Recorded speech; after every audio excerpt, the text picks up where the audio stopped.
இது விவாகரத்து பத்திரம். நீ சௌமியாக்கு இப்படி பண்ணல நான் நம்பணும்ல. இதுல கையெழுத்து போடு. டேய் என்னடா உனக்கு மூளை கீழே குழம்பி போச்சா?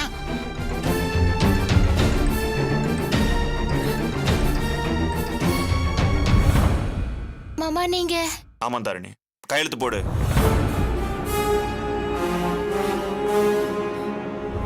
சுரேஷ் இதெல்லாம் நல்லா இல்ல. போதும், இதுக்கு மேல ஒரு பொண்ணை காயப்படுத்த முடியாது. அப்பா மாப்பிள்ளை, தாரணி என்ன தப்பு பண்ணான்னு நீங்க இப்படி திருதுப்புன்னு வந்து கையெழுத்து கேக்குறீங்க? வேண்டாம் மாப்பிள்ளை, நீங்க நினைக்கிற மாதிரி தாரணி அதை செய்யல. அவ செய்யவும் மாட்டா. நீங்க அவங்கள நம்பி மாப்பிள்ளை, என் பொண்ணு வாழ்க்கை இப்படி வீணா. டேய் இது தாரணியோட வாழ்க்கடா. நீ பாட்டு கையெழுத்து போடு, டைவர்ஸ் வேணும்னா இது நல்லா இருக்கு. அப்ப இவ பண்ணது மட்டும் நல்லா இருக்கா? போதும்பா, இனிமேல் இதை பத்தி பேசி ஒன்னும் ஆக போறது இல்ல. மண்டபத்துல என்ன மயக்கி கல்யாணம் பண்ணி அசிங்கப்படுத்தி எல்லாத்தையும் நான் இவளுக்காக தான் பொறுத்துக்கிட்டேன். பாவம், விவரம் தெரியாத பொண்ணு நம்ம மேல உள்ள பிரியத்துல பண்றாளேன்னு தான் சகிச்சுக்கிட்டேன். எல்லாத்தையும் புரிஞ்சுக்கணும்னு நினைச்சேன். ஆனா அதுக்கப்புறம் நடந்தது எல்லாமே அவன் நல்ல வயலுன்னு காட்டி கொடுத்துருச்சு. இவளுக்காக நான் அம்மா கூட எத்தனை தடவை சண்டை போட்டிருக்கேன். அவங்கள கோச்சிருக்கேன், திட்டிருக்கேன். ஆனா அது எதையும் புரிஞ்சுக்காம எங்க அம்மாக்கு விஷம் கொடுத்தா. இப்போ சௌமியா எனக்கு ஃப்ரெண்டானதை பொறுக்காம அவளை எல்லாருக்கு முன்னாடி அசிங்கப்படுத்திச்ச சொல்றால. இப்ப வெக்கம் இல்லாம ஒரு பொண்ணுக்கு இன்னொரு பொண்ணு இப்படி செய்வாளான்னு. அப்ப இவ செய்யலன்னா வேற யார் செஞ்சிருப்பா? எங்க அம்மாக்கு விஷம் கொடுத்த அப்பவே நான் முடிவு எடுத்திருக்கணும். இன்னைக்கு எடுத்த முடிவை நான் அன்னைக்கு எடுத்திருந்தா இன்னைக்கு சௌமியா மாத்திரை தின்ட்டு சாக்காடு இருக்க மாட்டான். சுரேஷ் நீ ஆத்திரத்துல. தாரணி எனக்கு ஒன்னும் பிடிக்கல, இதுதான் உண்மை. டெய்லி இங்க ஒரு பிரச்சனை, ஃபேக்டரியில் ஒரு பிரச்சனை. ஒன்னால நான் இப்ப நரகத்துல நிக்கிறேன். ஒன்னால எனக்கு என் நிம்மதியே போச்சு. நான் சந்தோஷமா இருக்கணும்னு ஆசைப்படல, ஆனா டெய்லி இப்படி போராடிட்டு இருக்க முடியாதுன்னு சொல்றேன். நான் என் வாழ்க்கையை நிம்மதியா வாழணும்னு ஆசைப்படுறேன். ஆனா அதுக்கு நீ தான் இடைஞ்சலா இருக்க.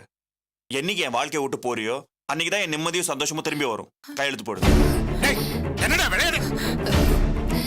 தாரணி, தாரணி என்னம்மா? பேனா கொடுங்க மாமா. தாரணி தாரணி உனக்கு என்ன புத்தி கெட்டு போச்சா? இல்ல மாமா, இப்பதான் எல்லாமே வெளிச்சமா தெரியுது. தாரணி தாரணி கையெழுத்து போடாதம்மா. இந்த பாரு தாரணி, நான் சொல்றது கொஞ்சம் கேளு. எப்போ என் மாமா வயல்ல நீ எனக்கு தொந்தரவு, நீ போனதான் நிம்மதி ஏற்பண்ண வந்துருச்சோ. இனிமே இந்த உலகத்துல நான் யாருக்காக வாழணும் மாமா?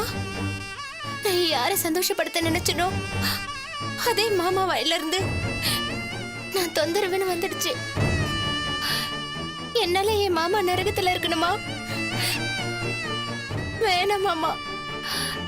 என் ஆசை கனவு எல்லாமே என் மாமா நிம்மதியா இருக்கணும்னு தான்.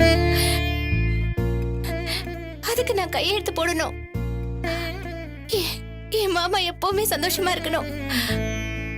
தாரணி இல்ல மாமா, என்ன கட்டிக்கிட்ட பிறகு அவருக்கு நான் ஒரு நாள் கூட சந்தோஷத்தை கொடுத்ததில்ல.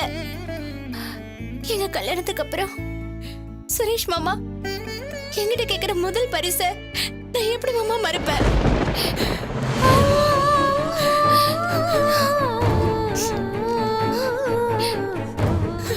தாரணி